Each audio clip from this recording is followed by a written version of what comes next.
Thank you for joining us for the second part of our interview with Dr. and Professor James Galbraith.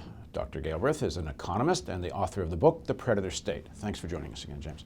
So look ahead 4 years, maybe 8 years. What will be the litmus test for you? How will you judge whether Barack Obama was a successful president or not? In 4 years, the question will be, have we put the economy back to work? Have we brought unemployment down to acceptable levels? Are we close to something that we could call full employment?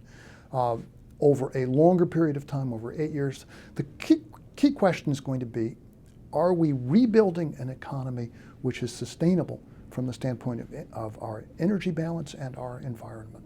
And that is a task which is going to take a full 2 terms to develop and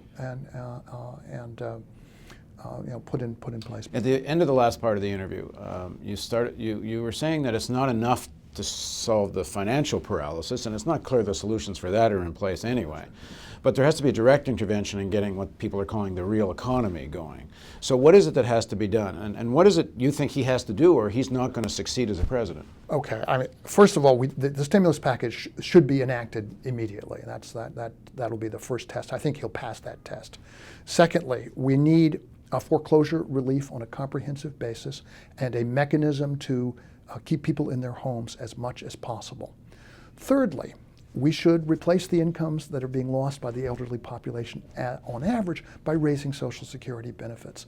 The proposition that Social Security is a part of the problem, should be cut, is an extremely dangerous view, which is creeping in around the edges in Washington conversation at the moment. The reality is Social Security is much more important than it's ever been and should be raised to help contribute to the solution of the crisis.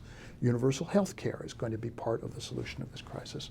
I would give major relief to working families. I think the credit against the payroll tax is a good idea, but it could well be made substantially larger. How important do you think is that the unions have been making the argument in favor of the Employee Free Choice Act, that if more workers in unions, there'd be higher wages and a more healthier economy? I strongly favor the EFCA.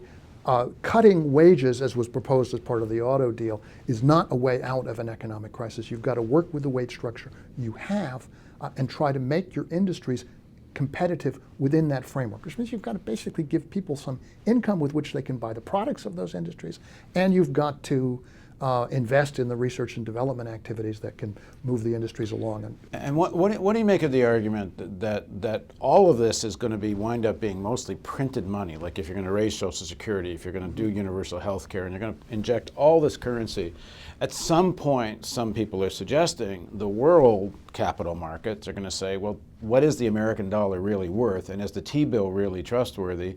And a lot of people are predicting on the bailing out of people of the T-bill, which I don't know what takes its place, because I don't know what the financial system is after that.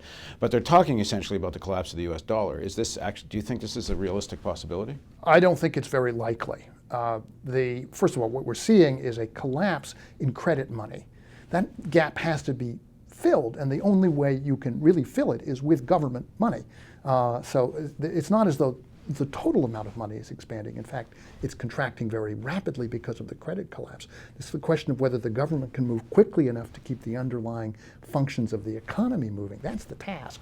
Will the dollar collapse? At the moment and for the immediate future, there is a worldwide shortage of dollars. The euro and other currencies are in much more trouble because the banks in those systems were, in fact, even worse regulated than ours and committed some very grave errors, which has caused, actually, the U.S. Federal Reserve to be obliged to make a massive loan to the European Central Bank, a $600 billion of currency swaps, which are, for the moment, preventing further drastic declines in the euro, in the British pound, the Swiss franc, and other currencies.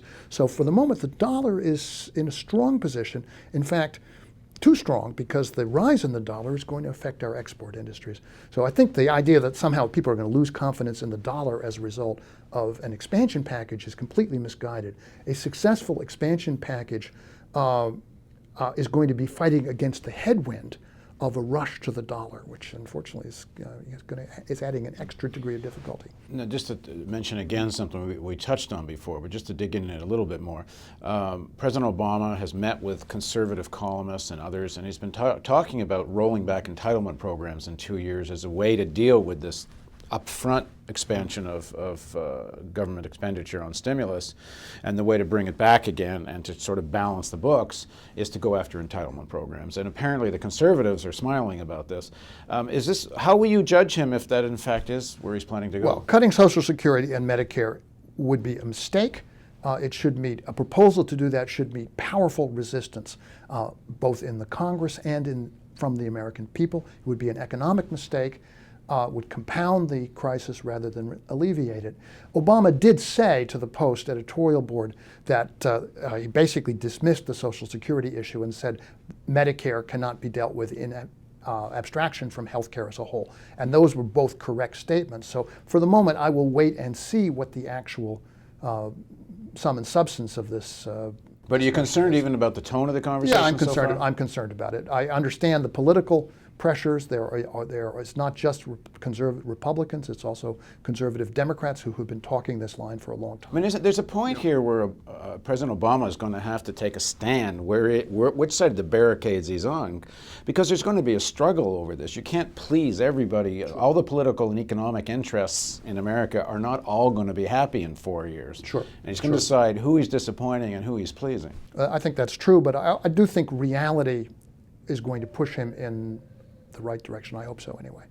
Well, we will see, and I hope we can talk to you again soon, maybe a month or so in, and we'll sort of do a checkup on how he's doing. Okay. Thanks for joining us, and thank you for joining us for these interviews with Professor James Galbraith.